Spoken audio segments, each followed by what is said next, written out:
All right, welcome everyone. So, looks like we're doing this a little bit different today because it seems like the internet has gone down, so I am not able to go live. So, must be the internet gods that are mad at me. I got a little too lippy today with them. So, point noted. Uh, nice move, by the way. And I made the mistake of challenging them. So, today's topic is happiness in the workplace, and we're going to talk about some of those things. For those of you that are just joining me, my name is Tina. I am a happiness coach.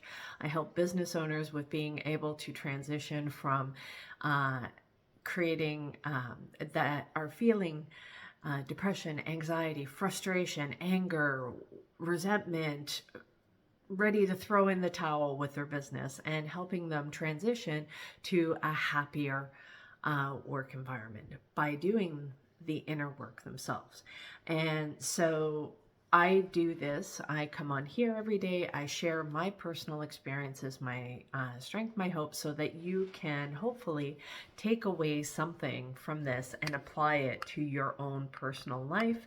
And you can use this in a way that helps you, helps your team, and helps those that are around you.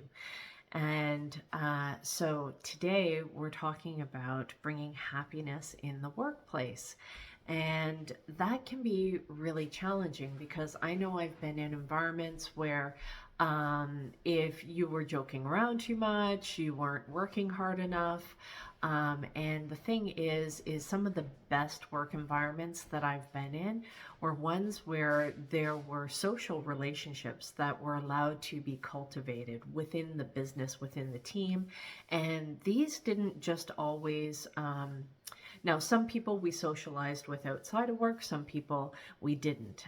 But the ones that, the teams that seemed to do the best also were teams that connected with each other outside of work.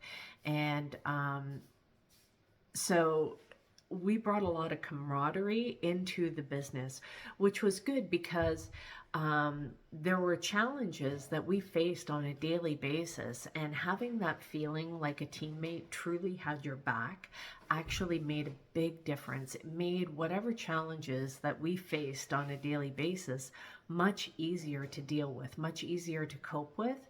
And so being able to connect with people. Now, some people, I remember we had this integration that there were two different teams.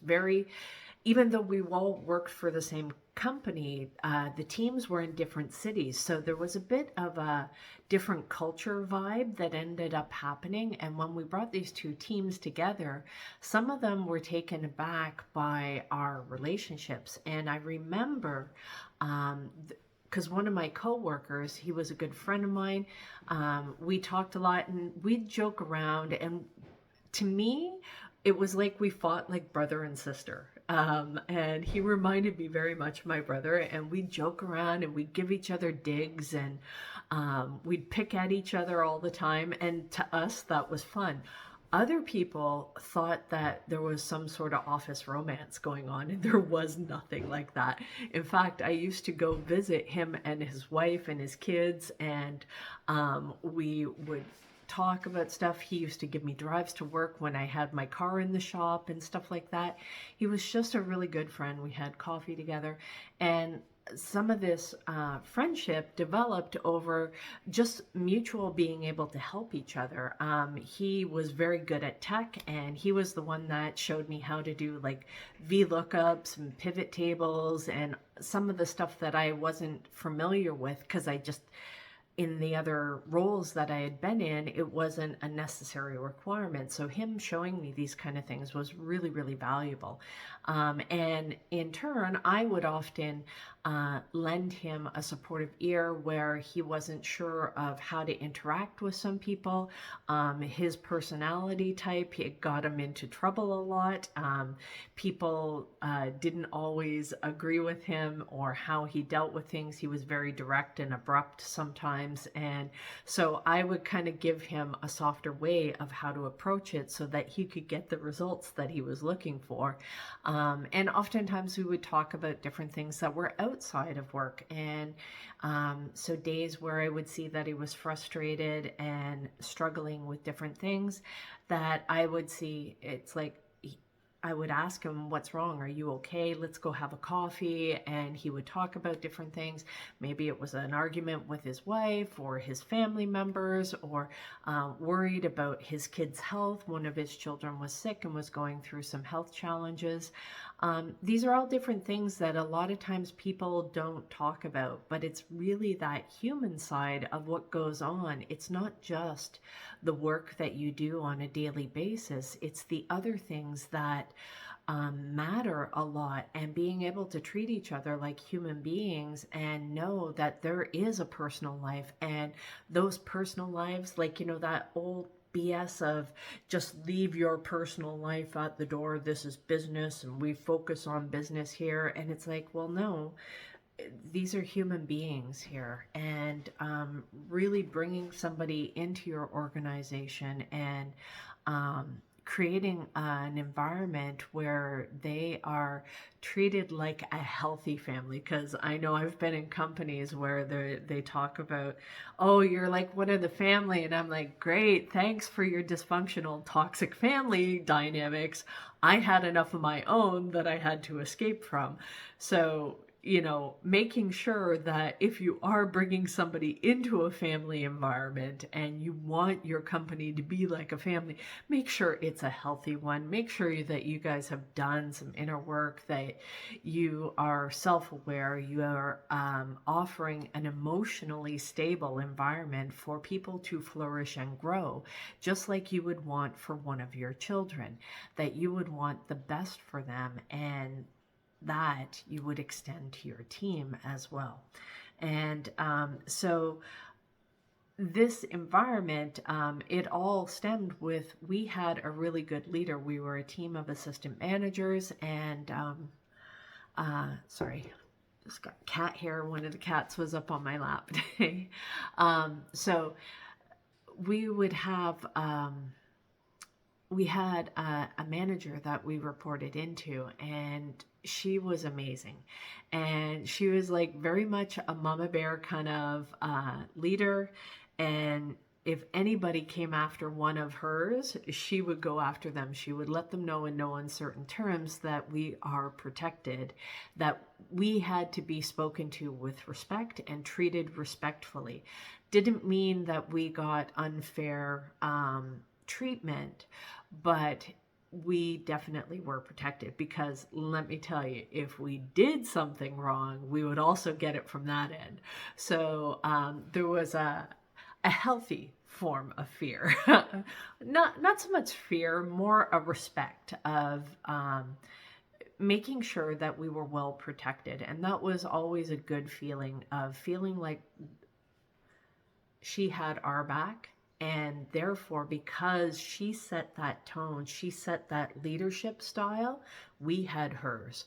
And we would, if she needed us to stay extra, she needed us to come in early, she needed us to do extra things, whatever, we would do it. And it was no questions asked. And we did it not because we were getting paid extra or it was some sort of personal favor or anything like that. It was more as an act of loyalty, an act of love, and kindness and compassion. And we would all work together. And we also knew if Mama wasn't happy, nobody was happy. So we had to sometimes work together as like co-worker siblings to make sure that we were doing things to help alleviate some of the stress from her as well.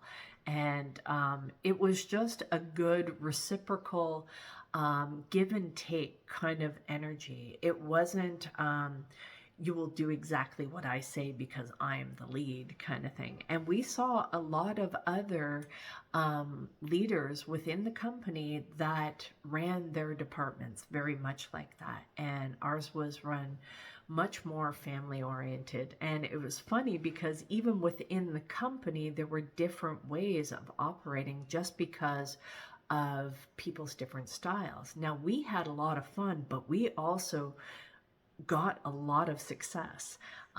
And we brought in a lot of revenue for the company because of the things that we did. We also, it wasn't just a sales role, it was a finance role, and it was an operations role within the company.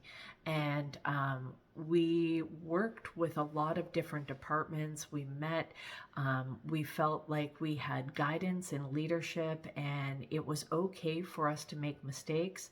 And we had open communication. We could talk honestly. There weren't things that we really held back. And kudos to that leader, that she was really amazing, because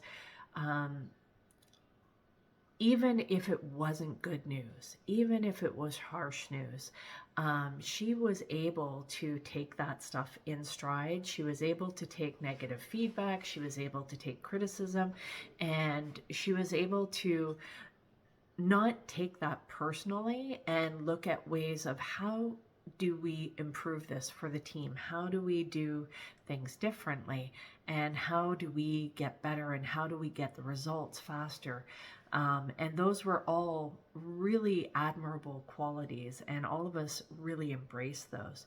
Now, we did see a lot of challenges that she ended up having to experience, and it wasn't just her, it was her manager above her that had certain challenges within the business, because they were also very vocal when things were not going correct, and they would go to bat. They would go to bat for their team. They would go to bat for making sure that we had the resources and the tools necessary for us to be successful in the role.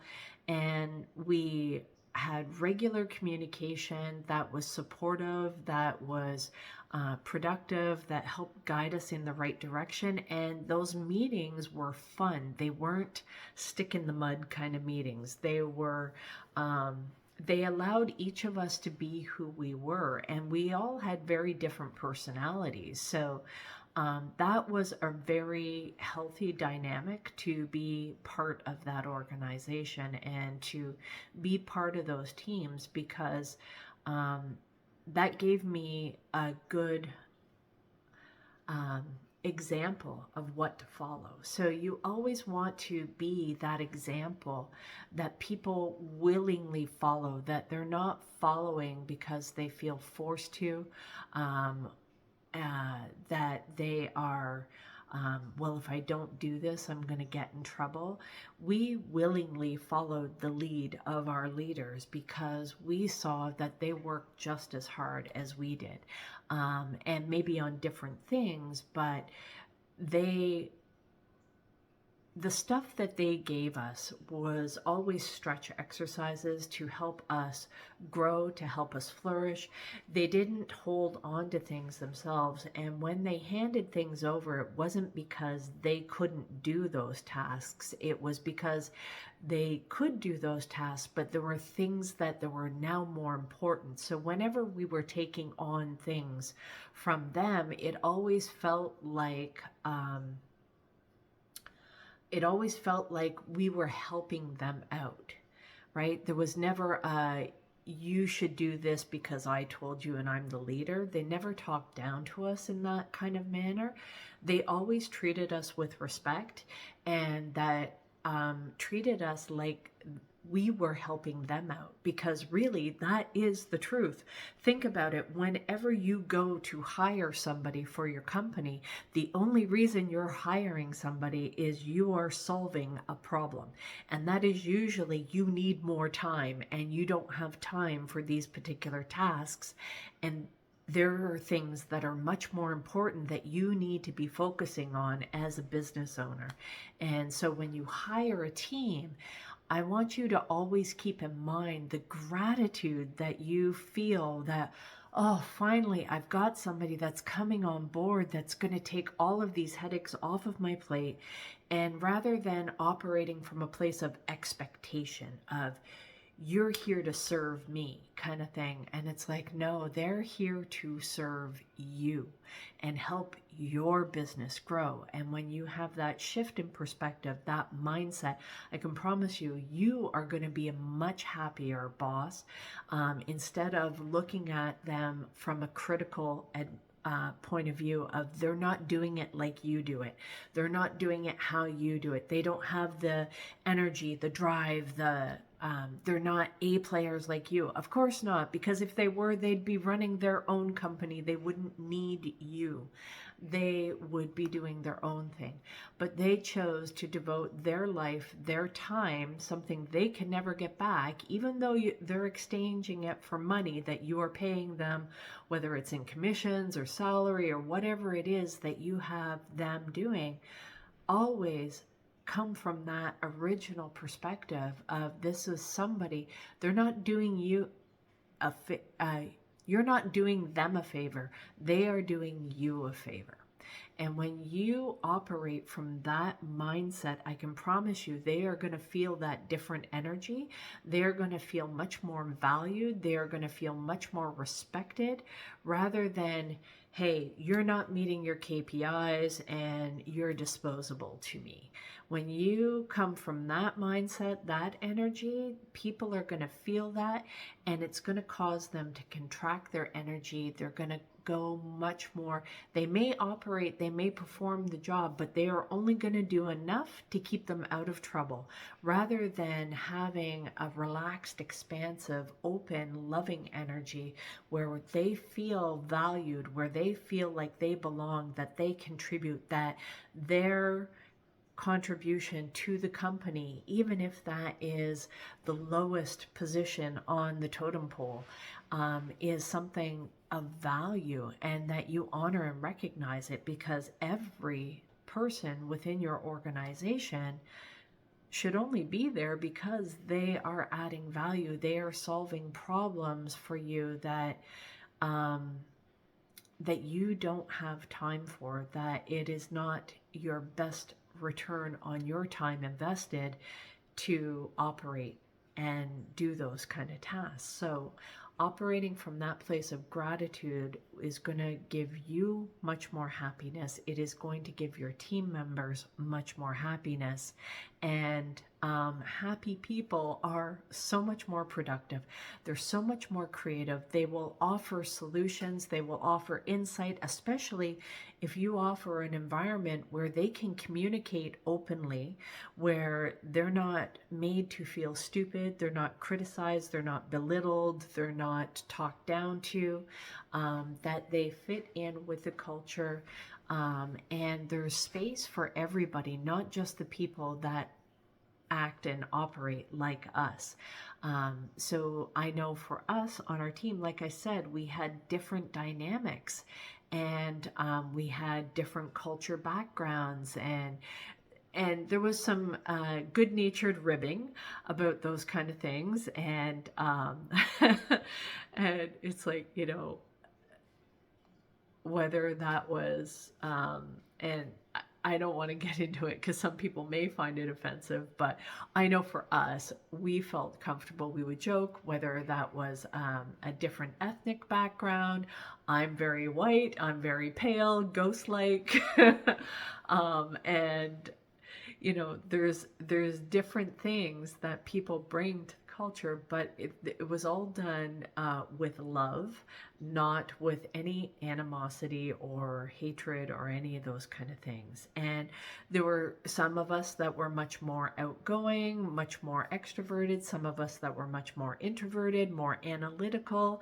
I had a bit of a foot in both worlds. Depending on who I'm around, I'll pick up their energy and then I mirror that back. And sometimes they don't like what I mirror back. And those can be challenges, right? So, and I know when we first came down, we had our own little team. We were a little bit isolated. We were on a different site, and then we had to merge with another team, and it was in another city. And so there was a bit of a culture change, and they weren't used to some of the ways that we were, and we were much more relaxed. We weren't so much the corporate, because we were a bit off-site. So we had a little bit more of a relaxed kind of way of interacting with each other and much more family dynamic. And so we would do a lot of joking around and stuff like that. And I know this one guy that I worked with, he taught me a lot on some of the technical stuff that I didn't know at that time, in Excel spreadsheets of like pivot tables and VLOOKUPs and learning how to do that kind of stuff. And I helped him with more the interpersonal, emotional connection kind of thing, because he would run into all kinds of conflicts that his personality kind of rubbed people the wrong way. So I would talk with him on how he can soften the approach, how he can talk with other people in a way that he didn't have to be so aggressive and forceful, and still be able to get his way and learn how to do that kind of stuff. And we developed a good friendship, a good bond, and we would go for coffees. I'd go out with him for cigarette breaks. All of us as a team would kind of go out, and I wasn't even a smoker, but I didn't want to miss out on the social aspect of them going out, because they would talk about a lot of different other things. And then sometimes we would also meet people from other departments. So sometimes those social connections means so much more, and allowing your team to be able to take time to build those social connections is extremely valuable. So don't be so rigid on making sure that every minute of every day, that every person's time is accounted for and that they're completely productive. We are human beings, we are not machines, and a lot of our getting agreement, getting alignment, getting collaboration and breaking down problems and barriers and stuff like that has to do with the ability to socially interact with the other members of your team. So don't worry if they chat or they vent about certain things. And because I know we vented about things, it didn't mean we were any less loyal to the company. We were devoted to the company. We were devoted to our leaders. We were devoted to our team, and we were devoted to making sure that we got the job done. Did we bitch and we complain about some of the things? Absolutely. And sometimes that was just us venting off some steam so that we can acknowledge that we're human, that we are struggling sometimes, that sometimes we do need to bitch and moan, and it's okay. It doesn't mean that we're trying to deliberately sabotage the company. Now, does this need to be taken into context? Because I mean, there's some people that I have heard them bitch and complain, and I'm like, damn, who hurt you? Right? So if you don't have good leaders, you don't have an environment that is set up where you are feeling supported, and that is a big difference. You can give support, but if it's not something that resonates with people, where they don't feel that connection, they don't feel an authentic connection with you. And as a leader, the thing that you have to do is make sure that you go first. You show the transparency, you show the authenticity, you show the vulnerability. Now, I'm not saying break down and start crying and sobbing and everything, unless that's authentic to the situation. If you had a family member die and you get a little bit choked up about it, that's okay. That is okay. That is normal. And if that's not your style, though, don't force yourself to be that way. But you can acknowledge that, hey, you know what, guys? I know maybe I've been a little bit more short-tempered. I just want you to know that I'm going through some personal challenges at home.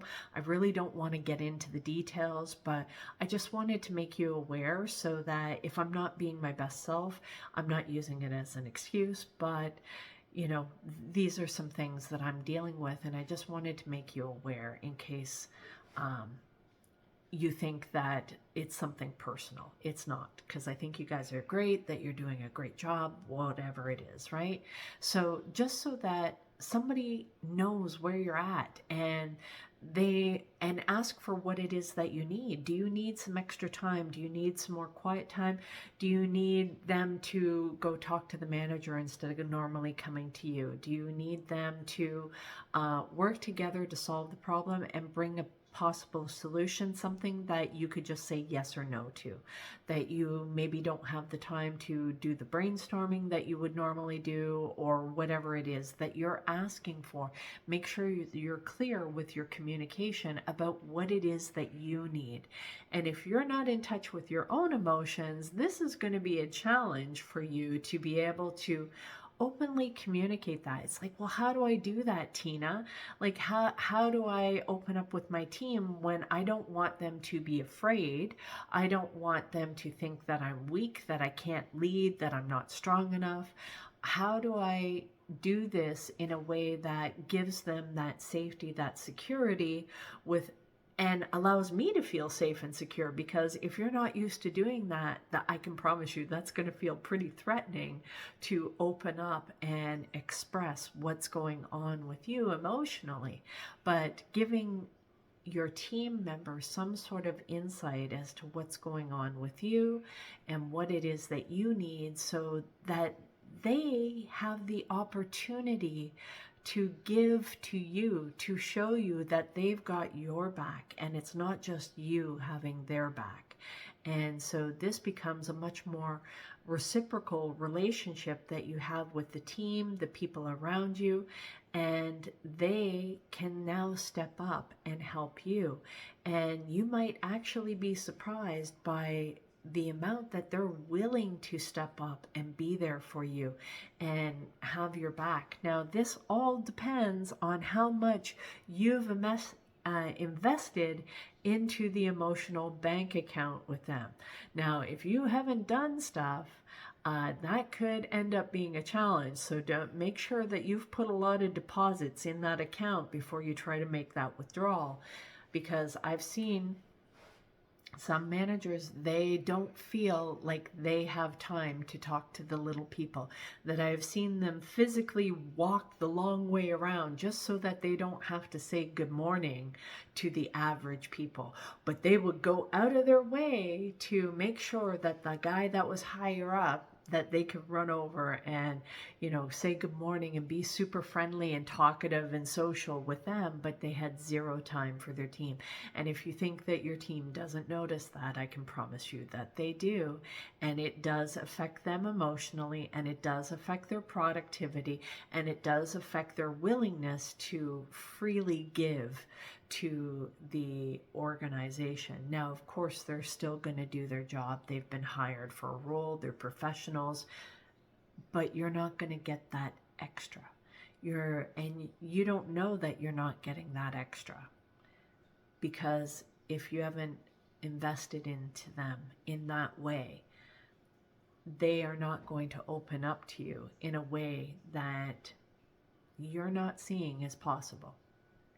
So being able to create an environment where people feel safe, where they feel protected, where they feel understood. And here's the challenge: it's not a one size fits all. You have to truly understand. Let's talk about the simple act of recognition. Okay.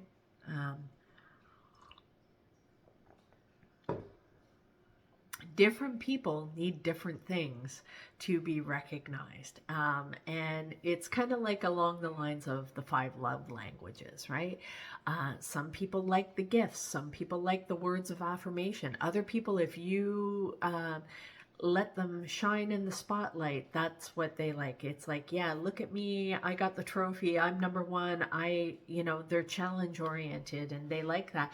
Other people want to crawl under their desk and curl into the fetal position if you highlight them and call out their name in front of a group. It doesn't mean that they don't like to be number one. It doesn't mean that they aren't competitive. They just don't like the spotlight on them. So learning how to recognize people in a way that feels comfortable, feels safe for them, is one of the challenges, and being able to understand how to do that in a way that makes everybody feel included. And this leader that I had worked for, she was a master at making sure everyone felt included, even the misfits, even the shy ones. Yeah, even the shy ones. She was very good at bringing everybody, and it's not just the people within her team, of interacting with the other teams, of finding somebody that she could connect with and collaborate with. Now, was she friends with everybody? No, no, no, no, no. There were some people that were mortal enemies. They did not like her, she did not like them, and she did not hide that. So now these are things that need to be addressed within the company, of the inner conflicts that go on, and being able to handle conflict in a way that is healthy, is collaborative, and is making sure that everybody is feeling supported. And that can be a challenge, especially when you have two parties that maybe are not getting along, and you tend to relate to one of those two parties a little bit more easily than the other. And it can be easy to default to, okay, this is the right way, and the odd person out not get that recognition. Be very, very careful with that, because you can end up um, driving down the productivity of that person just because they operate in a different way from you. Um, Unfortunately, you can't run a business with everybody being exactly like you. And yes, they can share your values, but there are different ways that need to be, the approaches need to be different. And being able to honor and recognize what everybody brings to the table is something that is really valuable, because, um, you know, I think of it in terms of, like the people that are very outgoing and social, and they're able to collaborate and bring people in, and they seem to, have this whole entourage that ends up following them around, and they pull a bunch of they pull people into their orbit. Those are the people you want as your salespeople. You do not want those people sitting behind a desk looking at your financials and crunching your numbers and doing all of that kind of stuff, or maybe looking at your legal stuff, and where it's got to be extremely precise and accurate and to the point and to the detail. You need those kind of people out there bringing people in, and learning to make sure that those different team members recognize each other, because I can promise you they have polar opposites. They're gonna drive each other nuts.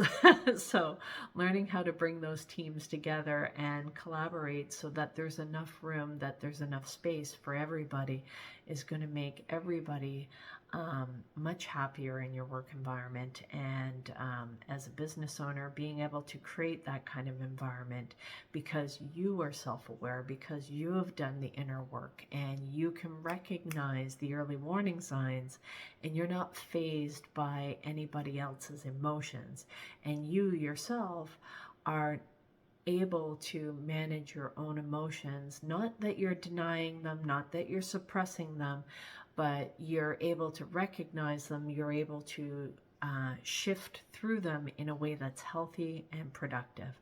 And when you embody that energy, you will bring that energy to your team, and they will start to pick up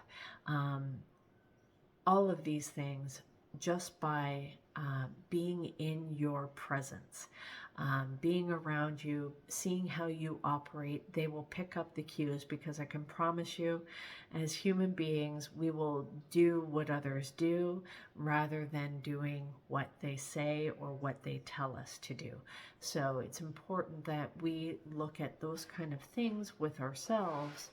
And not that we have to be perfect. Please don't expect this, because I know I've fallen into that trap myself, where it's like, okay, well, I know this is the right path, this is the right way, and I have to be the perfect example of health. I have to be the perfect example of always being calm, cool, and collected, and never having my emotions get to me.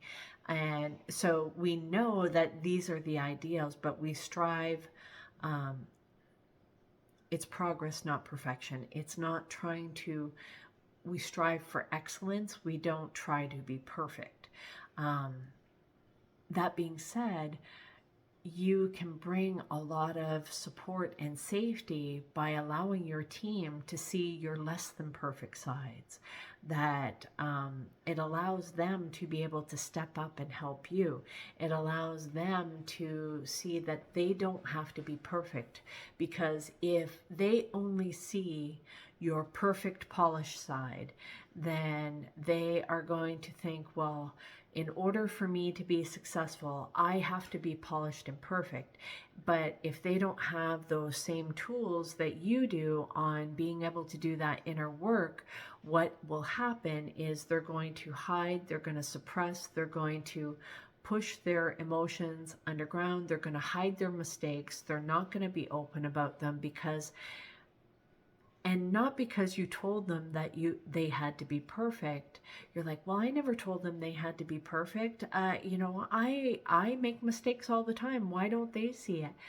Well, because they don't see you making mistakes. So they think that they have to be perfect, and they may try to hide the things that they do. They may not admit to when things have gone wrong. And I've seen this happen so many times. And I think this happens with guys a lot more than women, because I think they, in some ways, maybe you guys are hard on them or something, so they don't want to admit their vulnerable side. They don't want to admit they don't know what they're doing. They won't stop and ask for directions, kind of thing. Maybe that's kind of what ends up happening. But then what ends up happening is that forces them into maybe projecting or blaming other teams, or trying to find some other way out of it so that they don't get in trouble. And that could also have nothing to do with something that you've done, but maybe that's in an environment that they grew up in, that they weren't allowed to make mistakes.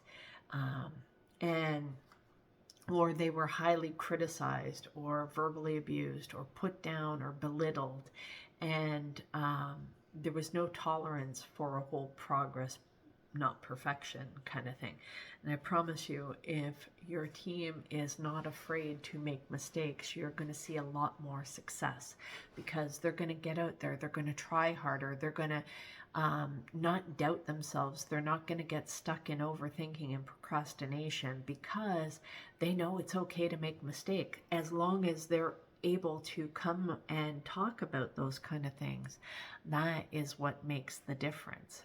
So creating that environment is going to create much happier employees that get better results, that are more productive, that would give you the kind of loyalty and dedication that they'd be happy to work for you, even if it was for free.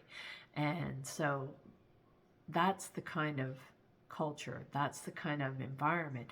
Not that you as a leader have to have that expectation. Well, I did all these things and I created this environment, so you should want to work for me for free. No, no, that's not how it goes. You also want to be able to bring the energy that if you win and they win, we all win together, right? So it's a collaborative thing, that they are part of it. They are part of building that success, because you have to remember they are giving you their most valuable asset. They are giving you their time, their energy, their dedication. So treat them like that. Remember that. Keep that in the forefront of your mind, that this is what these people are giving to you, and that is so much more valuable than any money that you are exchanging for that service.